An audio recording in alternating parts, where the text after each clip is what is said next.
is the Rat Alert. Civil defense information will be broadcast at 6:40. West of the Rockies, you're on the air. Hello. Y2K, how can we prepare? Stop a few of their machines and radios.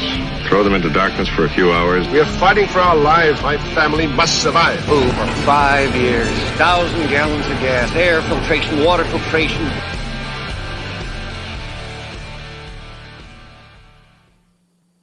Coming at you from the frozen tundra that is East Central Alberta, Canada. Streaming live on YouTube, Facebook, Twitter, Twitch, Rumble, and Odyssey. Welcome back to the workshop where we create community, find freedom, promote preparedness, and share success. I am Toolman Tim. Today is September the 3rd, 2023, and this is episode 362 of Workshop Radio. Who can believe that it is September the 3rd already? I know it's not like that everywhere, but the leaves are falling where I am already, which I know some of you are like, it's still 100 degrees here. I know, but remember, I live closer to Santa Claus than you guys. So remember, goals for 2023, they are coming. Come and do it at the end of the year. Let's get the announcements out of the way, and then I got my brother Jason from Kentucky Sustainable Living coming on. First off, Sunday evening, our sponsor is Amy Dingman of A Farmer's Kind of Life. Check out what she's doing. All kinds of great things. She just started the new Facebook page. She's kind of splitting things up into the homesteading and the kick you in the ass and motivate you sort of thing. Her podcasts have gotten a lot shorter over the years. So if you're looking for 15 minutes of bite-sized motivation, add A Farmer's Kind of Life to the podcast feeder or player that you use. All right, next Saturday evening. Now I'm going to see if I can show you guys this right here. This was given to me yesterday at my house from Lone Canadian. His name is Kevin, and he is a new member of the workshop community. That it's a whole long story I've kind of told in the background how he found us, but it was just a testament to community. That is going to be one of the giveaways for our 10,000 subscriber special next Saturday evening. Now, we may not actually have made it to 10,000 yet, but I wanted to have the trivia night in person with my wife, with Mrs. Toolman Becky. So we're going to be really close. We might be a couple hundred short, but within a few days, either way. So I'm excited. Come by. You guys voted. It's going to be 80s action films trivia. So come by. We got all kinds of cool prizes. That's just one of them. And finally, guys, if you're coming to Prepper Camp, tickets are all done being on sale by next Sunday, September 10th. Preppercamp.com. Check it out. I will be there, and so will a whole bunch of other people. And with that, let's bring on Brother Jason. Give me a second. Mr. Jason, how are you? Good. How are you, Tim? Not too bad at all. I was trying to figure out how we first got to know each other. Was it the Zombie Buck Silver, or was it before that? Well, we met. Originally, how I found you was when on Spirit Coach channel. And then we actually met in person at Self-Reliance Festival. Yes. So, and we tried. Every time I came to talk to you, you were talking to somebody else. And I was like, hey, I'm going to catch you in a few minutes. And you're like, okay. And then by the time we were trying to catch each other, we only got like maybe 15 minutes to actually talk to each other. And I was just like, crap. So, but then we finally connected. And then we did the Zombie Bucks. Which I appreciate. Thank you. I still got them over here in the safe. So thanks. Still working on that set, but that's cool. I was like, I knew we'd talked at an event and I couldn't remember if it was before or after. And those events, I love them, but don't they blur together over time? They do. You try to figure out. It's like you say the last festival and you're like, which festival? Is that the one in the spring or the fall or what? And it does. It all runs together. And you really wish that they would never end. You were like, man, I wish I had another 2 or 3 days here. That's how it goes, man. I'm excited. I got a 40-day road trip, just about a 40-day road trip coming up, doing the whole gamut of events. So it's going to be a good time. Oh yeah. I forgot to look back before we started. Has it been a full year since you've been on the show or close to it? It's probably been close to it. So the way time goes, man. So if you want to fill us in on who you are, what Kentucky Sustainable Living is, the whole works. I'm Jason Sparks. We've got Kentucky Sustainable Living. We started it around 3 years ago now, and it was me and a bunch of the guys that were friends. We're like, we need to start kind of a community together. We're all like-minded, doing some homesteading stuff, doing some prepping stuff. So we started it together, And we're like, we got to get some way to quote recruit people. So we started a Facebook page and getting people in.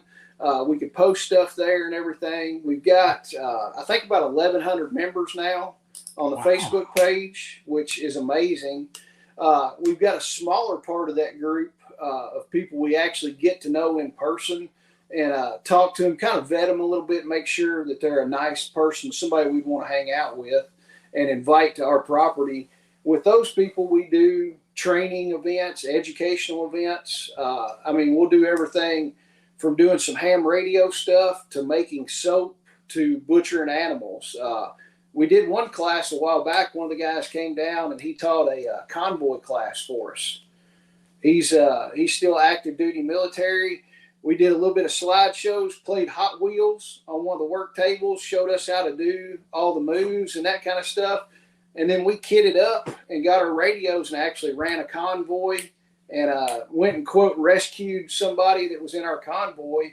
So just the whole gamut of stuff. Whatever you want with the community, I've got somebody that can teach you that. If you're like, hey, I want to learn to make soap, I'm like, okay, we'll figure out. We'll get one of our people that makes soap and have a Saturday class, and somebody will come down and teach everybody how to make soap. If somebody says, hey, I want to do some convoy stuff, I'm like, we'll call Bill. He'll come down and teach a convoy class. I want to talk about that in a minute. I want to slide back for a sec. So when you started, you said, you know, you have a bigger group. You've got the Facebook page. Yeah. And you got your kind of next size down. But those fellers, those folks, you got to vet them a little bit before you kind of let them into the circle. How do you do that? What do you do to decide that somebody's, you know, worthy of being in the community and not a fed or something? We've got an application that you fill out. It's an online application. It's kind of, you know, there's some people bow up and they're like, I'm not giving you my social security number. And I'm like, you didn't read the stinking application because I didn't ask for that crap. So right there, you it's kind of a disqualifier. If you can't read the crap, don't waste my time with it. But it's real simple stuff. Your name, your birth date, where you live, what you're wanting to get from the community, what you can offer, you know, not necessarily, you know, if somebody says, hey, I'm a retired military guy, I know how to weld, I've got a 20-acre homestead, I'm doing this, and it's that kind of stuff, how active you want to be in the group.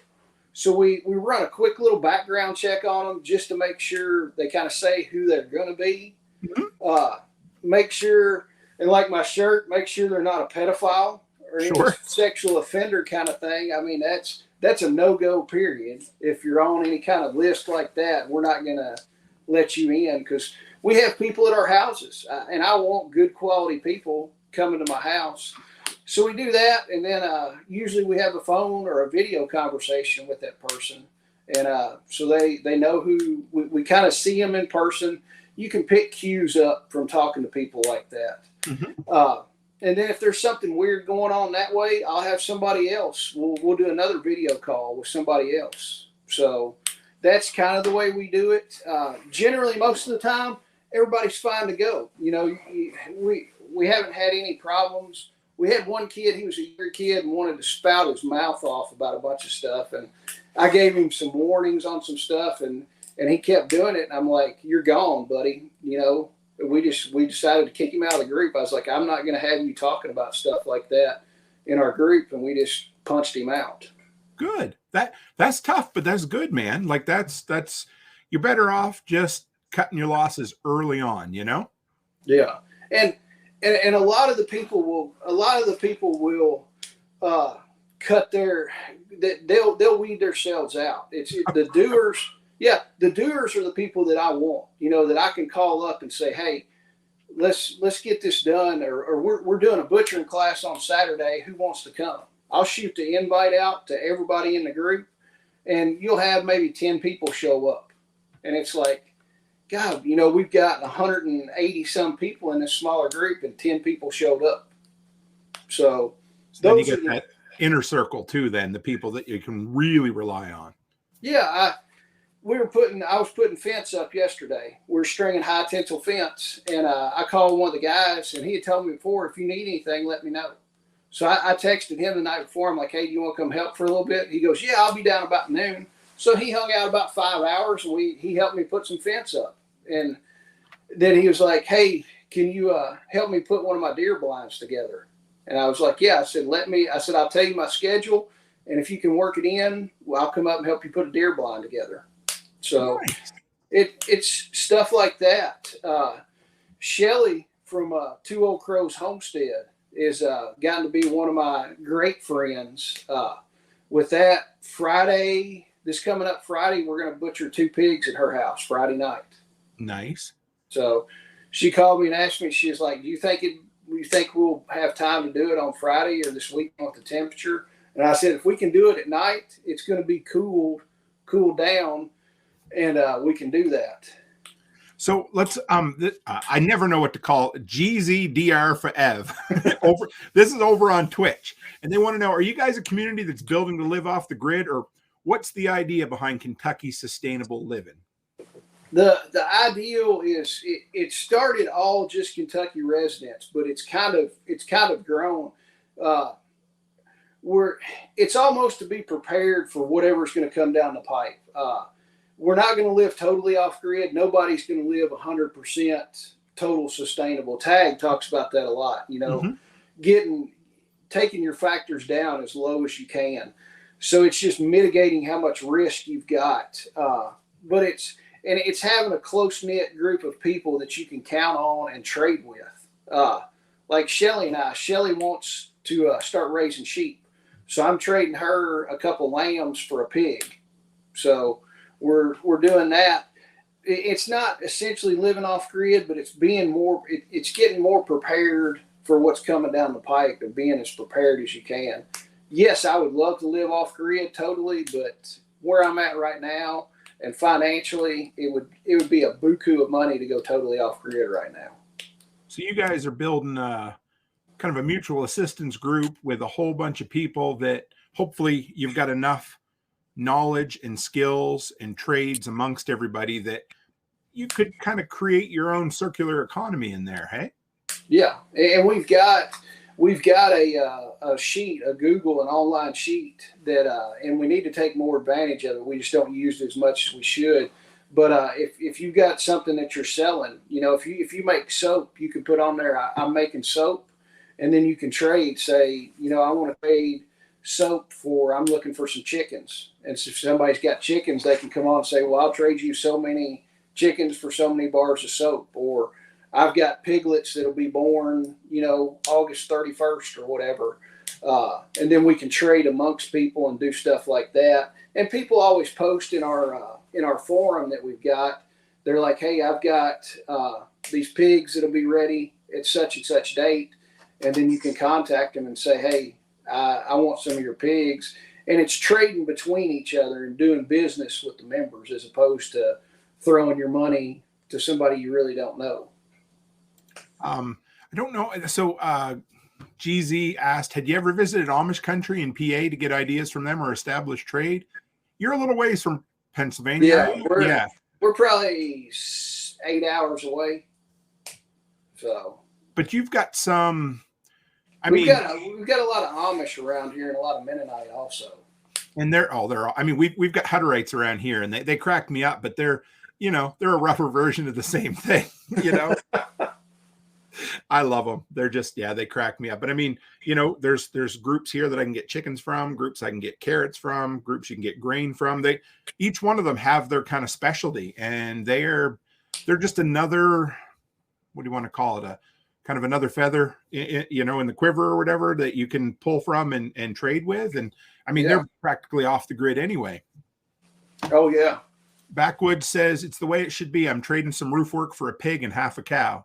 Yeah. And I did snow removal last winter for a local butcher and got a side of beef out of it. So that's what we do, right? Yeah.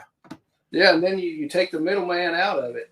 Yeah, the middleman that likes to take his cut on the way around, Oh, yeah, exactly. I would just soon trade with somebody is do that, because then you take the whole middleman out.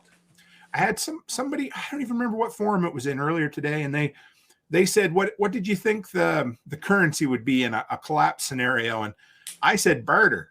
And they were like, oh, yeah, that kind of makes sense, doesn't it?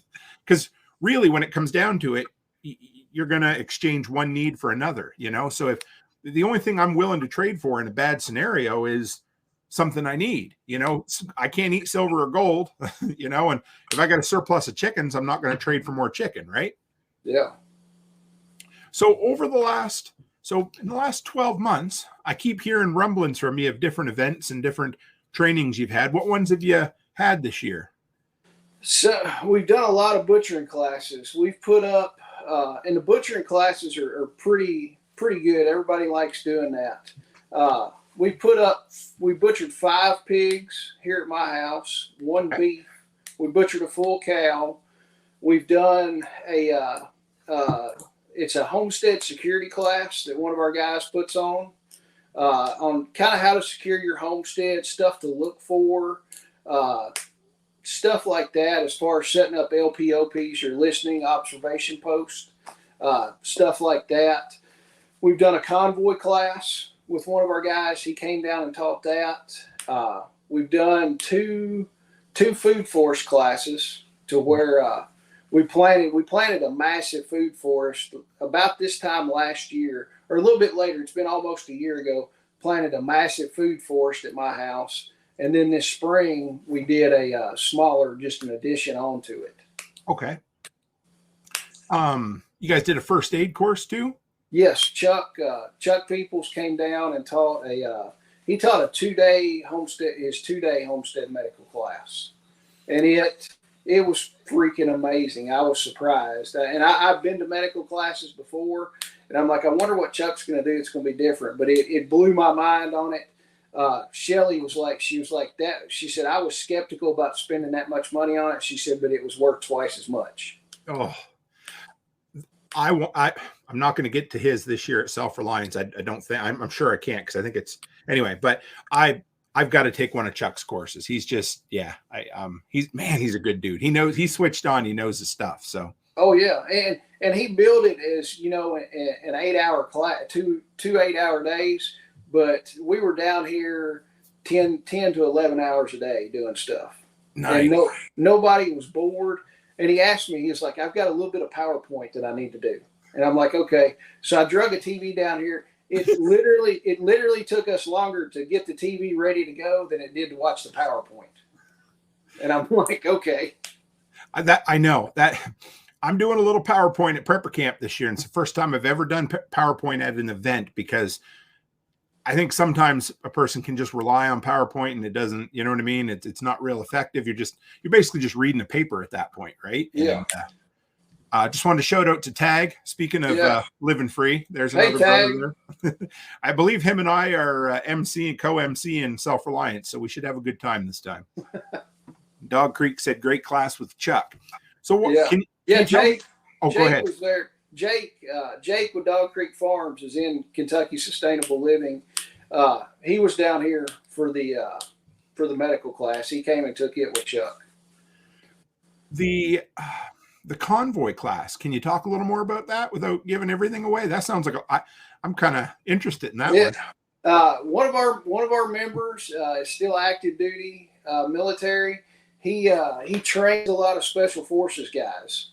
Okay. And does stuff like that. So he's still active duty. And I was talking to him. He was like, what's a class that you would like to do? And I'm like, what if and I was talking to him. I'm like, we're going to have to travel different times. And I was like, a convoy class would be neat. And he's like, I've got a convoy class that I actually teach already. And I was like, come down and do that. And I kind of planned it. I'm like, let's work in the radio stuff and everything. We originally had it planned is the grid. It was a grid down situation. One of our members that lives about 25 miles away, him and I have radio contact with each other. Okay. We were going to do it. He was going to call me on the radio. He was going to say, hey, we've got a medical situation. We need your medic to come and look at one of our people. So we were going to take a convoy over there. Chuck and Chase Peoples were going to come down. We were going to have the scenario of we were taking a convoy to Joe's house and go down there, keep radio contact as we went, take Route A down there, pretend to do some medical assessments, hang out for a little while, teach a little bit of medical stuff Chuck was going to do, and then come back a different direction. Okay. It ended up we couldn't do it because my friend was busy with work, and Chuck actually threw his back out like 3 days before. So spur of the moment, we're like, let's just go ahead, teach the convoy class. We'll take a convoy class to another farm and just do it. So we took a convoy class to my uncle's farm, set up a mock scenario of saving somebody, putting a tourniquet on them, bandaging them up, putting them in the truck and leaving, as smoke grenades and simunition rounds were shot at us. Yes, sir. So there's a video of it where we're rolling through. The teacher, Fort Bill, threw smoke grenades out. So there's smoke grenades. We don't know what's going on. Simunition rounds are going off and everything. And it really it's all fake, but your heart still gets pumping, and you're trying to treat the wounded individual, putting a tourniquet on them. And they're saying, oh, my head hurts too. My head hurts. So you got to figure out what's wrong with them, get them in the truck. So I ended up picking her up, just throwing her over my shoulder, throwing her in the truck. She's pretending like she's trying to get out. And I'm like, it's me. I'm one of the good guys. So I have to throw her in the truck, close the door, and then we scoot out and head back home. So Tori just kind of want to know what a convoy, and basically it's just traveling together in a group of vehicles safely and kind of navigating that sort of thing, right, Jason? Yeah. And just protocols, just we had 3 vehicles in this convoy, and what'll happen, it's more of a military, we took it from the military aspect of what you'll do, stay in radio contact with each other. Usually, if you can, stay within sight of each other also. And he did, we had a lot of PowerPoint slides, and then we actually he had little pieces of Hot Wheel track that we could set up in little Hot Wheels on the table. And he would show us, if you come under an ambush or you come up to a stop, the lead vehicle goes over to the left and the other vehicle goes to the right, and you set it up to where you can get out of there if you're actually ambushed and stuff like that. Oh. It was a fun class. I'm down your way the next time you happen to do one of those. I'd be all about that. So GZ said, when it came to butchering class, has anything changed post-pandemic where the practices of gloves, hand sanitizers, masks are already a part of the community? Is that something yeah. We don't play that game. That's what I was thinking. Now, the only thing that comes in is the gloves, just because especially when you're dealing with it, when we're skinning, we'll wear gloves most of the time. And I wear gloves when I'm butchering the meat, just because if you have to go do something else, you can just pull your glove off and your hands are clean. Sure. So you don't have to worry about, and especially in the class situation, I'm doing other stuff, or we're videoing a lot of the times, videoing the classes. So it's like, I don't want to have to go wash my hands to set up the camera. So I can rip my gloves off and I've got clean hands to move a camera, answer my phone, or do something like that. And then just slap a new pair of gloves back on. But we did that way before COVID anyway. I was going to say, I'll get Kyle's in here in the group tonight. I'll get him to chime in too. But here's my opinion on the thing. If you were practicing proper sanitization techniques before COVID with meat, then yeah. And if you weren't, you probably shouldn't be doing it now. That's my kind of guess. So I think as long as, if you're clean and you're washing your hands, or you're wearing gloves and swapping out, you're doing pretty good, I think. Yeah. And like I said, the whole glove deal is just so you can have clean hands if you need to do something else without washing your hands 100 times a day. Because there's Bruce. Bruce is Leather Homestead. Bruce DeVries. Oh, yes. Okay. I know the name now. Yeah, yeah. He's going to be at your event. He'll be at SRF, and he'll be at our event too. Lone Canadian says, when I butcher, gloves don't help that much. I'm usually blood up to my elbow. That's the dude right there that made this knife. So okay. He's new, nearby us, or nearby me. And we'll shout out to Mike, the Filipino nomad. Always good to have him in here. There's a good crowd tonight. So what else have you been up to this year, as far as any new skills you've learned, or how's the business going? The business is going good. I'm remodeling a house right now, pretty much a full remodel. We're going to start on the kitchen here in another week or so. And I've been busy with that, been busy with the farm, trying to get everything done. I picked up a new, the neighbor's got like 3 to 4 acres in front of me. And he told me the other day, he's like, if you want to run your sheep over there, just fence it off and run them. So I'm like, sweet. You know, I've got 3 to 4 acres for free, no lease or nothing. And all I got to do is spend a few $100 on putting some temporary fence up. So. And what kind of business do you run for those who haven't? It's a general contracting business. So we do mostly remodeling work. Kitchens and bathrooms is what I like to do. We'll do a lot of paint work. And for some reason I get stuck. One of the big. That's Tag. Yeah, go ahead. Tag says, Jason, give him a holler sometime. I have a few questions. But yeah, and for some reason, one of the big plumbing outfits calls me to patch drywall behind them. So nothing wrong with that. No, and you can make. It's been a year or so ago.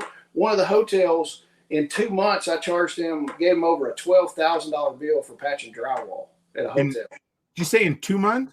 Yeah, in 2 months. So $6,000 a month for patching drywall. There ain't much in the way of materials in that either, is it? No, sir. Good for you, brother.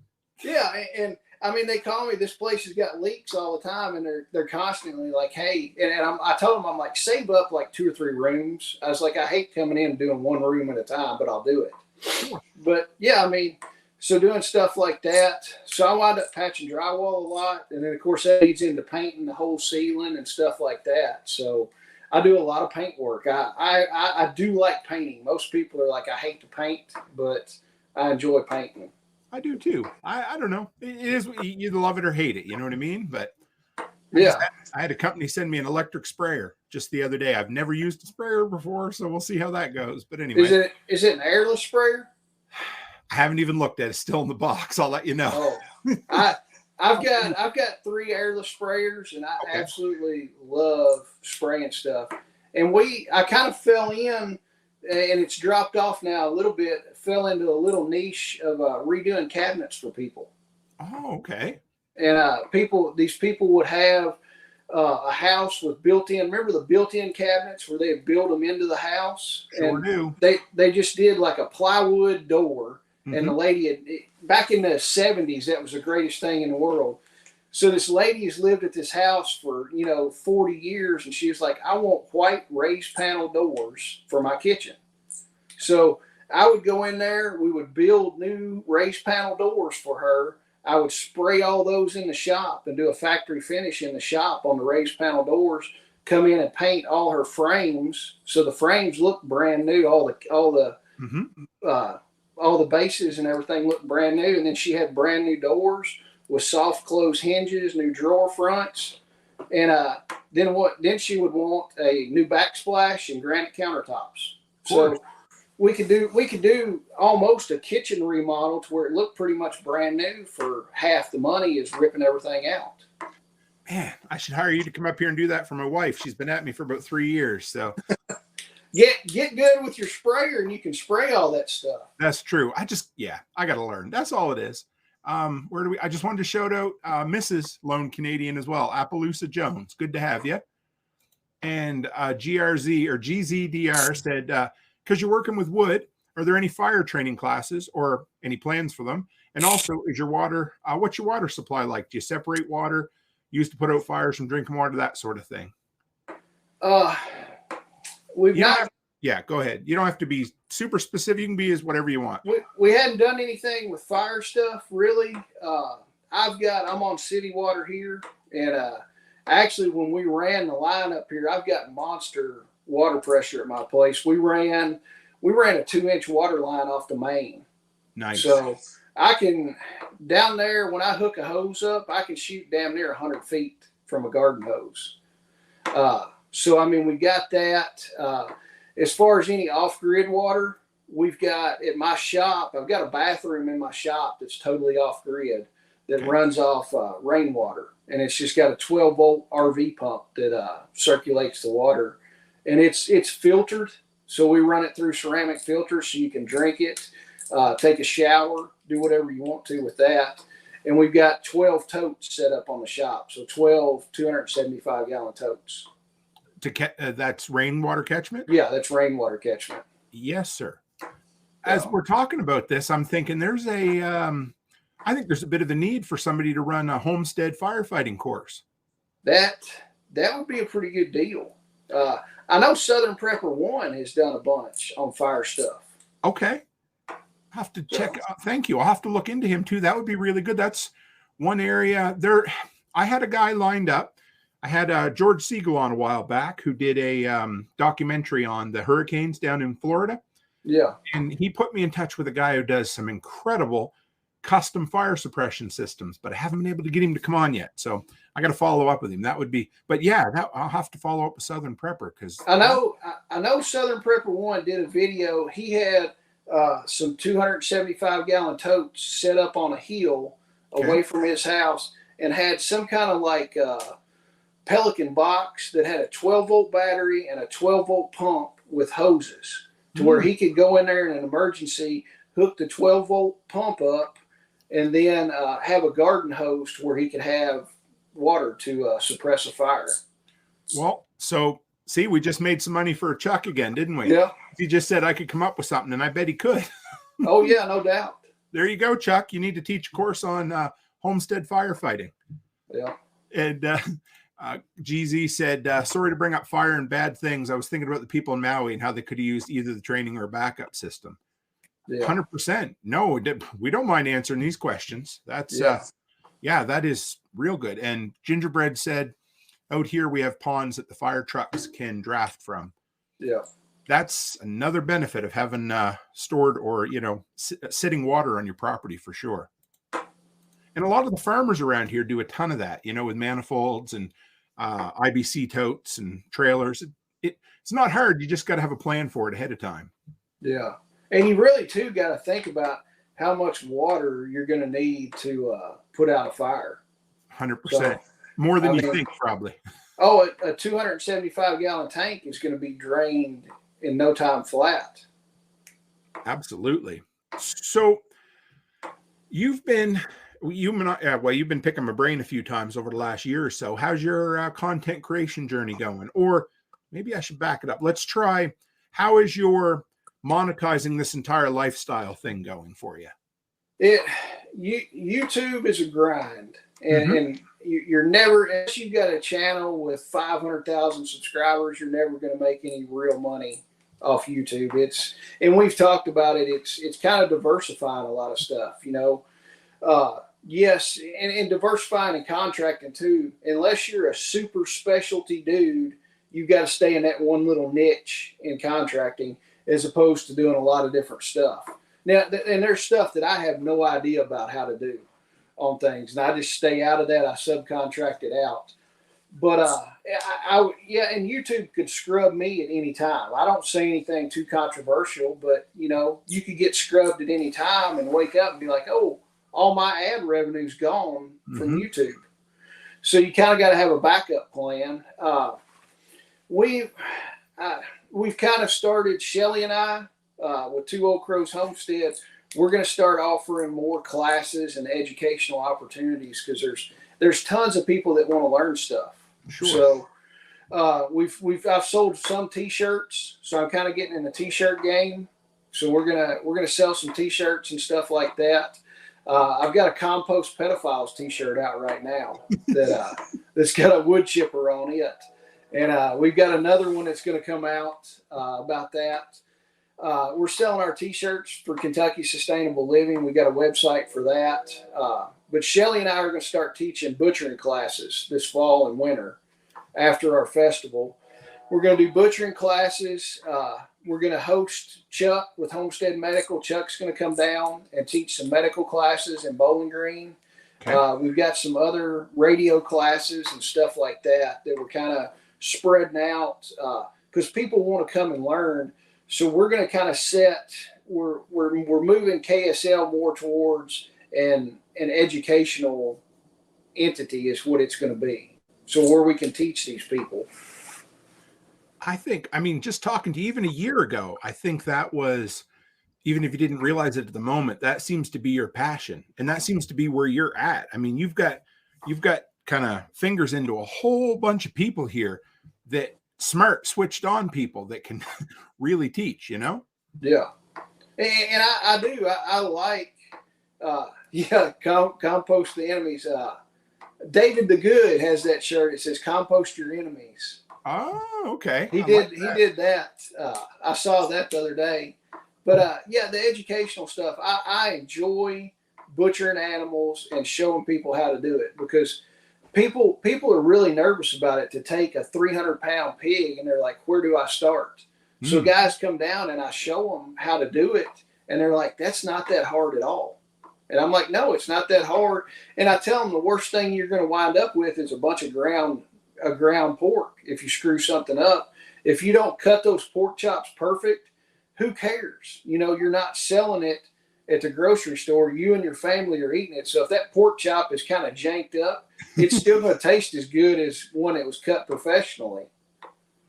It's true. I back in the mid 90s, I used to teach people at the local library how to use the internet, you know, and people always used to be scared to death that they were going to, like, I don't know, hack into the CIA or blow the computer up or something. I said, the worst thing you're going to do, I said, is restart the computer. You got nothing to worry about, you know, just, be used to, you know, just be cool with frigging up and enjoy the process, you know?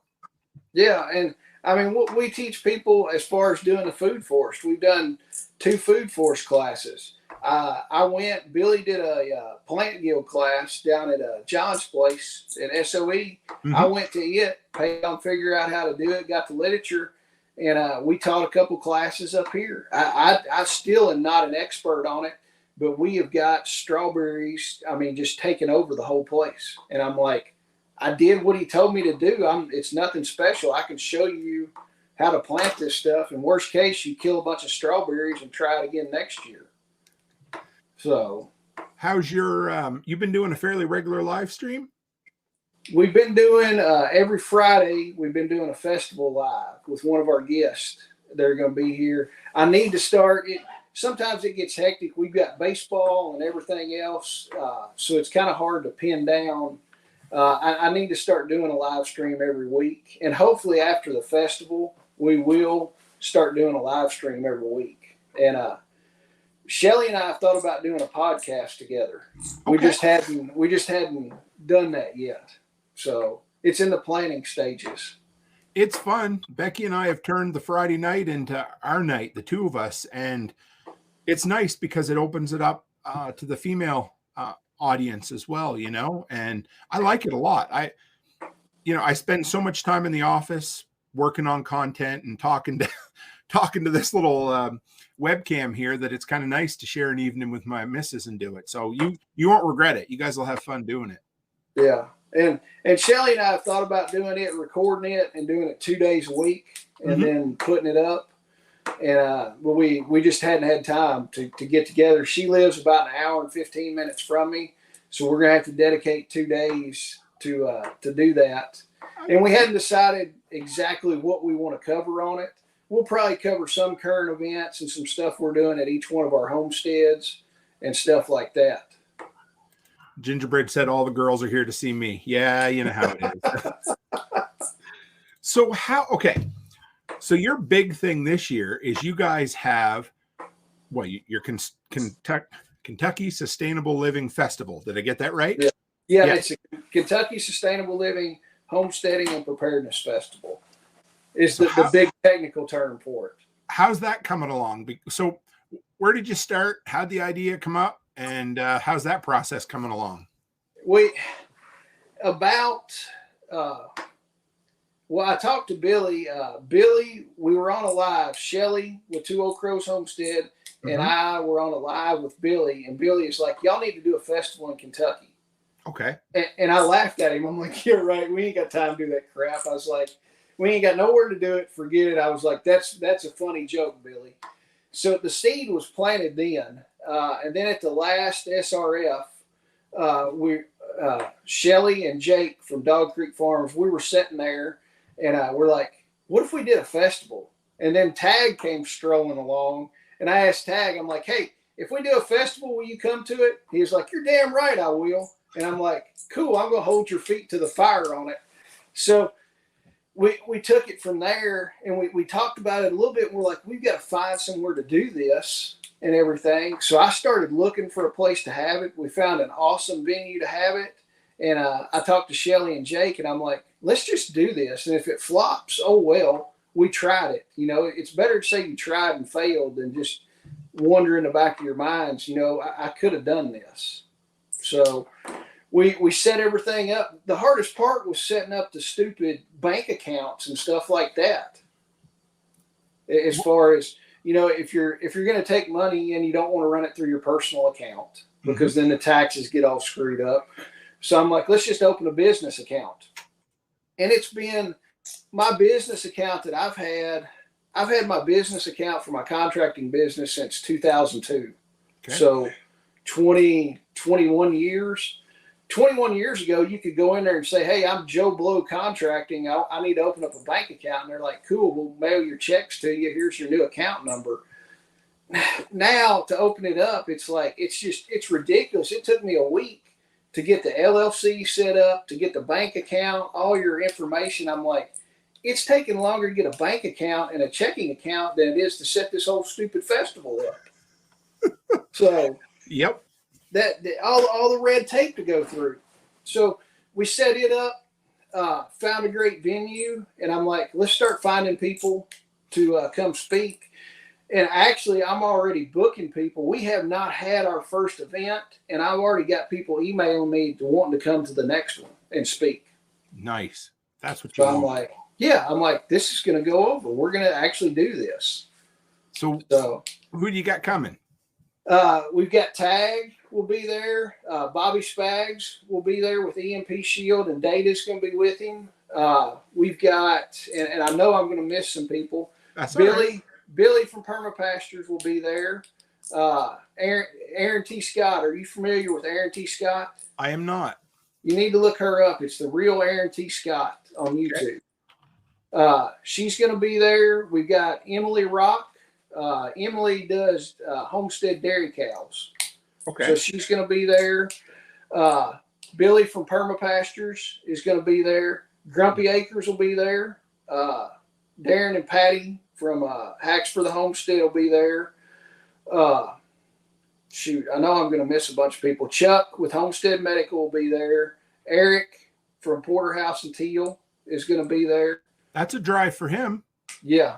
So he's actually going to fly this time. I don't think he's going to drive on this. Okay. I get it. Yeah, I get it. Oh, yeah. Who else is going to be there? I'll think of some more people. Jeff Smith, Everyday Prepper, will be there. Shoot, I know there's Jake Drum from Drum Emergency Medical will be there. Jake's good shit. I like Jake a lot. We hung out at Prepper Camp last year. Yeah, I like Jake a lot. There's going to be a lot of other people speaking. We've got 2 full days of speakers. We're going to run 2 speakers at a time in 2 different areas, and we've got 2 full days of speakers. Everything from medical stuff to bug out bags to old tools. Jeff Smith is coming to show you how to buy older tools like crosscut saws and how to sharpen and set the teeth on them and stuff like that. Oh, that's that's cool. So what are you charging for that? Admission is free to get in. So it costs you absolutely nothing to come in the doors. So how are you funding this, Jason? Sponsors. We've got a lot of great sponsors that are sponsoring the event. And we've got our sponsors, then we've got our vendors. So everything is inside in an arena, climate controlled arena. Kentucky, at the end of October in Kentucky, you don't know if it's going to be 32 degrees or if it's going to be 65 degrees. So, I mean, it could be either one. I mean, on Halloween, there's been times in Halloween where we've had our North Face jackets on freezing to death. And then there's been times where you've been in shorts and flip flops. So everything's inside in a climate controlled area. Our vendors, we've got vendors all the way from, we've got a greenhouse company coming in from Michigan. We've got a shed company coming in.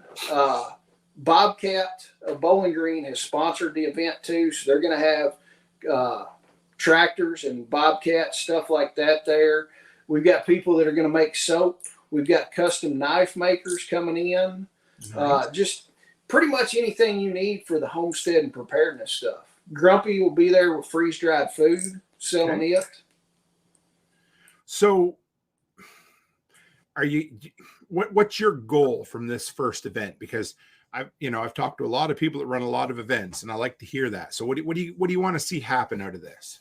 I want to see it happen to a spring and a fall event every year, and get a following of people that are like, hey, I want to come to this and meet people and educational experience, and also to meet people that are like-minded in your area. So, I mean, we're not just billing it as a Kentucky show. We've got people coming from Kentucky, Indiana, Ohio, Tennessee. Grumpy and them's coming from Kansas. Eric's coming in from California.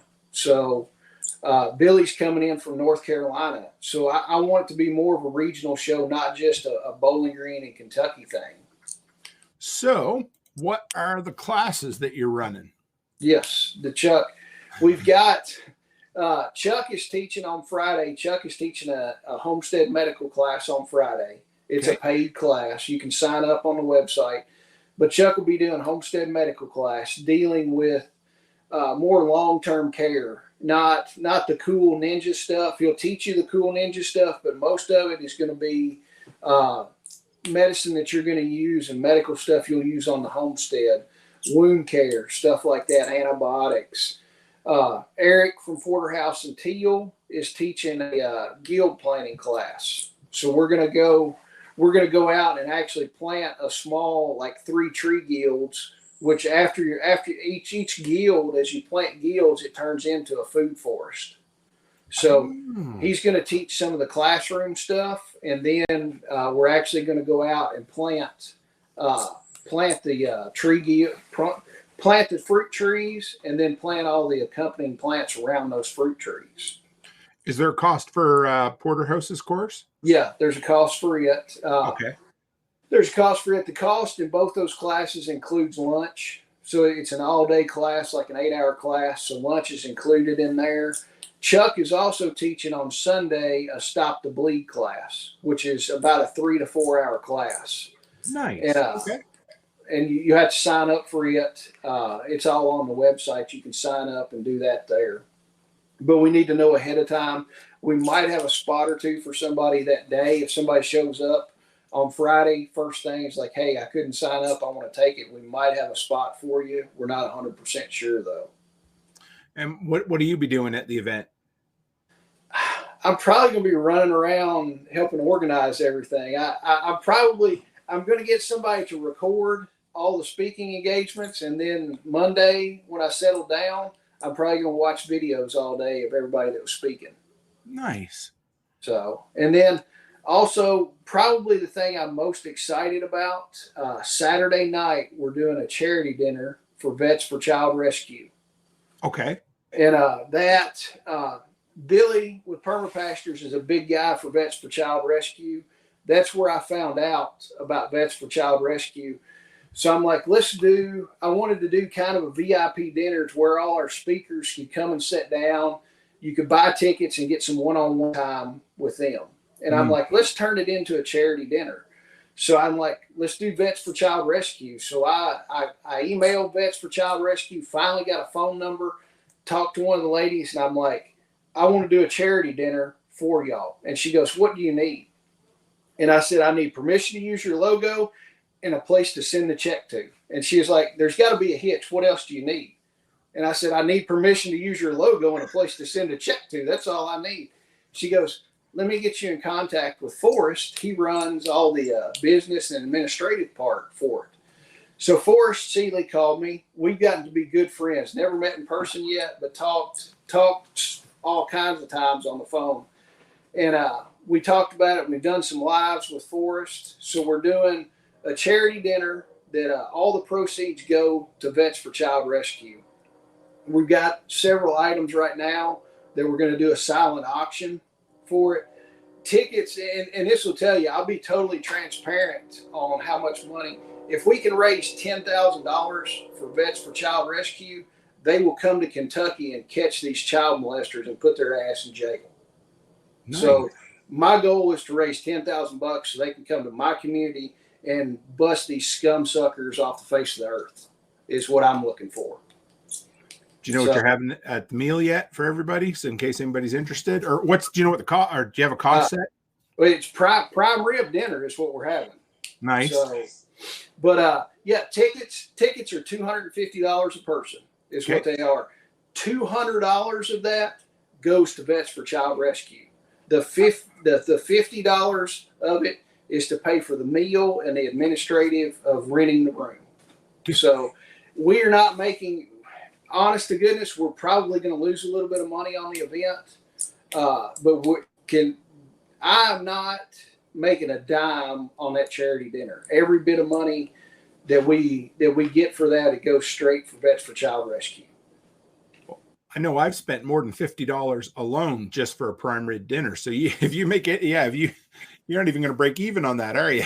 No, but essentially out of the $250, $200 will go to Vets for Child Rescue.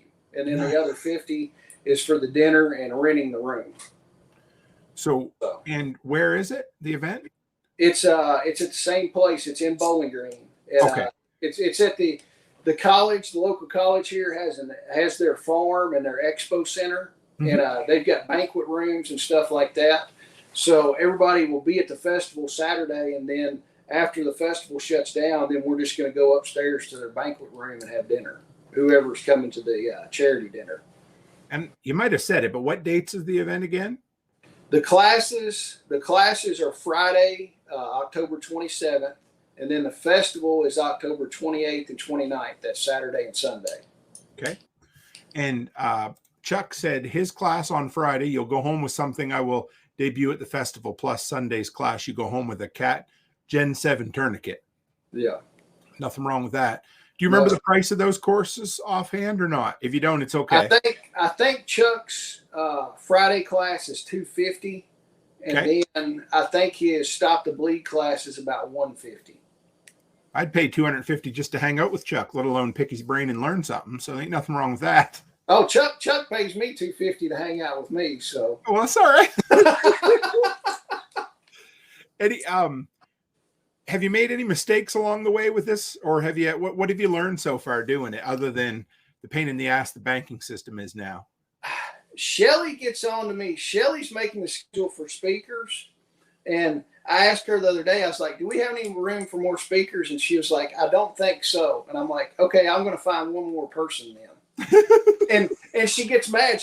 She'll send me a text. She's like, "We do not have room for more speakers," and I'm like, Shelly, we've got this one lady that wants to speak, and she gets mad. She's like, okay, I'll figure out a way to get them in there then. So, and when I go, it's balls to the wall on stuff. It's like, we're either going to do this right or just not do it. So I'm finding it. And Shelly, the arena, we took the arena, laid it out on CAD for the vendor spaces. And I said, Shelly, tell me how many vendor spaces we've got. And she's like, okay. So I'll constantly ask her, I'm like, how many more vendor spaces do we have? And she's like, I think we've got 3 vendor spaces left. And I'm like, cool, I'm going to go find 3 more people then. Nice. So, and I think we got 56 vendor spots is what we've got. And we've got, I think, 53 of those filled up right now. Man, and you've got plans of doing another one, don't you? Yes, we're going to do one in the spring and the fall every year. And we're working with Midwest Preparedness and working with Self-Reliance Festival, and we're all promoting each other. And I think Spags is calling it the Great American Preparedness Tour. So I like that. So if you come, and we're going to do a promo about it. And essentially, if you come to all 3 events, you're going to get a special prize at the end of it. I like that a lot. So, yeah, but we're all promoting each other. I want to do a spring and a fall event every year and just turn it into something big. So what are your goals for the next 12 months? Well, going into 2024, what do you want to accomplish between KSL and the whole shebang? I want to survive this first event is what I want to do and not be just worn out. I'm already planning taking Monday after the event off. I'm like, I'm just going to have a day to decompress and relax. I don't know. The next in 2024, honestly, I don't know. I don't know what just keep being more prepared for what's coming down the pike. As self-sufficient as you can. You can't put your life on hold and be like, yeah, in 3 months the shit's just going to be done, so I might as well not go get this kitchen remodel that this lady wants to do. I hate to tell her in 3 months we're going to be, up to our neck in NATO troops or whatever's going to happen. So you still got to keep on living, but just keep getting more prepared for that. Keep doing what you're doing, but just keep focusing on the preparedness aspect and being as self-sufficient as you can.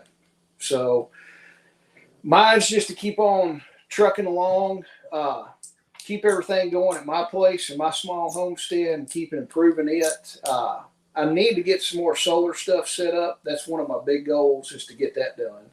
What do you want to get done for solar, Jason? I've got solar panels sitting here and everything's set and ready to go. I've just not installed it yet. You should get in contact with Sean Mills and have him out to do some solar stuff with you. Sean's going to be at the festival. He's one of our sponsors for the festival. So well, there we go. So I turned it into a game, how free I can get. Exactly. So get as free as you can. I've had, like, my studio, I built a little office down in my shop, and this is where I do my lives and stuff like that. We're running the lights I've got right now and my ceiling fan are all running off 12 volts. Nice. So we're running off a 12-volt marine battery now, and I went ahead and wired it in to where when I put the solar, I can have it. So if it's a grid down situation, at least down here in my office, my office and my bathroom are down here together. This is going to be the medical clinic. So for the place, to where we can, if we have somebody that's sick, we can quarantine them down here. We've still got 12-volt stuff to where we can have lights and some air circulation for the clinic. And Chuck and I have been talking extensively about a medical clinic at my place. So we've got big ideas for it, but it's just a matter of hooking the solar panels up, and I've got the inverters and all that stuff sitting there. It's just I hadn't wired everything up yet. The more I use solar, the more I love it. It's not the only solution, but my goodness, I don't care what you are, no matter what generator you have, you're going to run out of fuel for your generator eventually. Yeah. But you can throw a bunch of solar panels up there, and short of a hailstorm or some crackhead stealing them, you probably got good power until your batteries die in 10 or 20 years if you're being careful, right? Oh yeah. Man, I like that. Yeah. Any other homestead upgrades you want to do this year? Well, the only way you're not going to run out of fuel is if you have a natural gas well on your property. Right. And I'm sure you've heard, I love natural gas. Oh yeah. One of my buddies several years ago bought a property and built a house, and it had an old gas well on it. Oh, he tapped into it, had the guys come out and do everything. He runs his house off natural gas. He's got his fireplace, gas logs in there, his heat. He's cooking with natural gas, and he's got a backup gas generator too. I think he spent like $1,000 getting all that set up. I'm like, dude, you're amazing now. I mean, where I live, of course, I'm on grid natural gas, so it's pumped in. I mean, it is exceptionally reliable, but there's always a chance something could happen, Yeah. But I was talking to a guy the other day, and I don't know if I'll ever get him to come on the show or not, but he was using natural gas with a Bitcoin miner, and he was an oil patch dude, and I was like, oh, that's pretty cool. Yeah. Because it was just the gas going out the flare stack. Because if anybody's never seen it before, you can drive at night here on the prairies and you will see flames going off in the sky. And that's the overpressure or the extra supply of natural gas that they have to deal with. So they burn it off. Yeah. So why not throw a generator in the middle of that and run something off it, Oh, I love it. Yeah, no doubt. So how do people find you, Jason? Where do they go to come to this? Yeah. Oh, go ahead. One other thing I forgot. I've got a greenhouse that I've got to build. So nice. Hey, what do you want to do with that? I mean, I know you want to grow stuff, but what's your goal for this year with the greenhouse?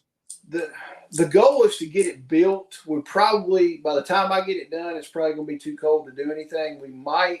I'll have to see what the temperatures are going to run in it once I'm done. We might get some cold weather stuff out of there, but in the springtime we can do a lot of starts early in there and do it that way. And then in the fall, I mean, we can start earlier and then extend our season in that greenhouse. How cold does it get in Kentucky or where you are? It depends. I mean, this last winter we had several cold weeks, but a lot of times, like, snow doesn't stick around. I mean, we'll get 2 to 3 inches of snow and it's gone in 24 hours. Okay. So it doesn't get and stay below freezing. Most of the time, I think the best I can remember, it stayed below freezing for maybe 3 days at a time. So could you keep an outdoor greenhouse? You could keep it warmed up enough to run year round through it, could you? Or it depends on how well you built it. I've got one of my friends, they're taking and getting replacement windows for their house. Yep. So she's giving me all the windows on her house. So we're going to have vinyl clad insulated windows on this greenhouse. So beautiful. That, and then we're going to do the insulated polycarbonate for a roof on it. Mm-hmm. So you get some kind of insulation value. So I doubt it would have to get real cold for it to get below freezing in that greenhouse. And you could probably rotate crops too, where you went with the real cold weather crops during those kind of in between seasons, and then changed it up from there. Yeah, and that's what we're going to try to do. We're going to see how cold it gets and see what we can do with it. I'd like to hear about that. I'm so jealous of the people that it really doesn't get that cold. I mean, I know it gets cold, but I'm like, it's a tad different than. I mean, our leaves are maybe a tenth on the ground already here. So it was 90 degrees here today. Oh, geez. Well, yeah. I mean, it was, I don't know, 26 Celsius. So was that high 70s, low 80s, something like that. But it overnights are getting cold. We got down to 37 Fahrenheit the other night. So she's getting there.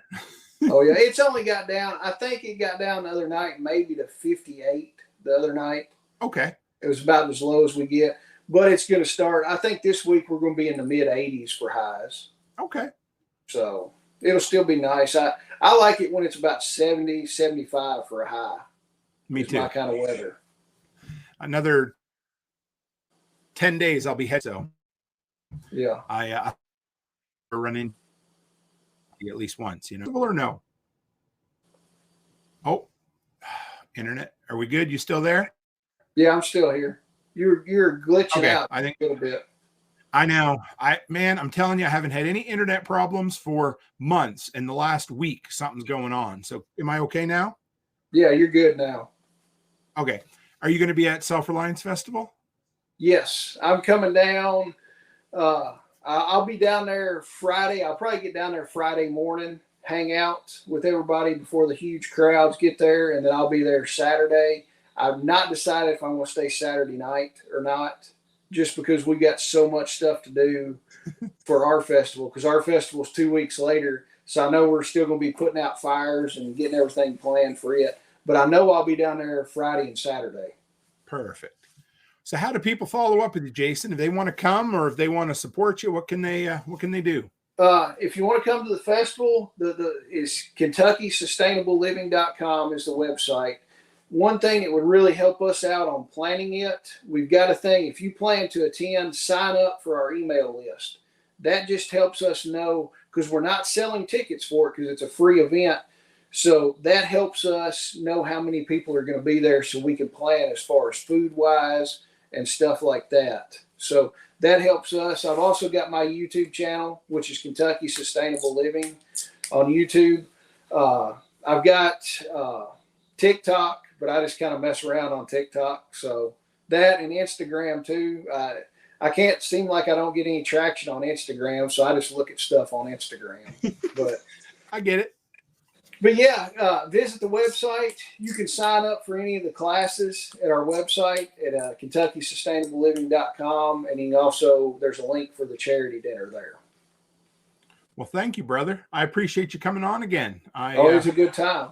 Hopefully it won't be a year before I have you back. So exactly. And if I have it my way, at least I'll make it down your way, maybe in the spring, We're gonna hold your feet to the fire for spring. I know. I got a wife that I have to you know how it is. So Oh yeah. no, we'll be good. If you want to hang around the back for a second there, I'll just close the show down. All right, that'll work. Guys, I hope you appreciate Jason. That dude is switched on. We haven't even met in real life yet. We've just had many conversations just like this. A couple of them recorded and many of them not recorded. So if you're looking for somebody to pick their brain on how to build a community, how to run an event, how to find a mutual assistance group where you can share knowledge, reach out to Jason. But more importantly, if you're within, a day's drive of Kentucky, get the hell up there. It doesn't cost you anything at all. Nothing. So show up, support him, spend some money, go to the event, support a good charity. And more than that, keep the money in these circular economies and keep it out of the pockets of those that would love to pillage everything that we have. So with that, guys, as always, stay happy, stay healthy, and have a great week.